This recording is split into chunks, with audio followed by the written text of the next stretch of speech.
In today's video, I'm going to teach you how to add and reply to comments in Google Docs. Comments are a simple, powerful way to share feedback, ask questions, and keep discussions attached to the exact part of your document they refer to. Let's walk through the essentials so you can collaborate clearly and confidently. First, open your file in Google Docs. With the document on your screen, decide exactly where your feedback belongs. Highlight the specific word, sentence, or section you want to comment on. This selection is important because it links your comment directly to that text, making it easy for others to see the context. If you highlight too much, just reselect the precise portion so your note is as clear as possible. Now you're ready to insert the comment. You can do this in a few different ways, and they all work the same. After highlighting, look for the small comment icon that appears to the right of your selection and click it.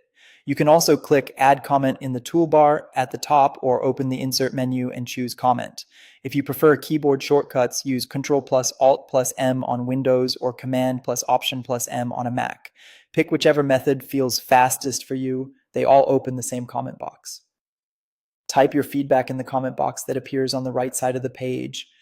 Keep it clear and specific so your collaborators know exactly what you mean. When you're ready, click Comment to post it. You'll see your note appear beside the document visually connected to the text you highlighted. To reply to an existing comment, locate it on the right side of the document and click it to open the thread. You'll see a reply field directly beneath the original comment. Type your response there, then click Reply. Your message appears immediately in the same thread, keeping the conversation organized and easy to follow. As you work, notice how comments and replies form a single conversation thread. This keeps all discussion in one place, right next to the relevant text, so every collaborator can view the context and respond without searching through emails or messages.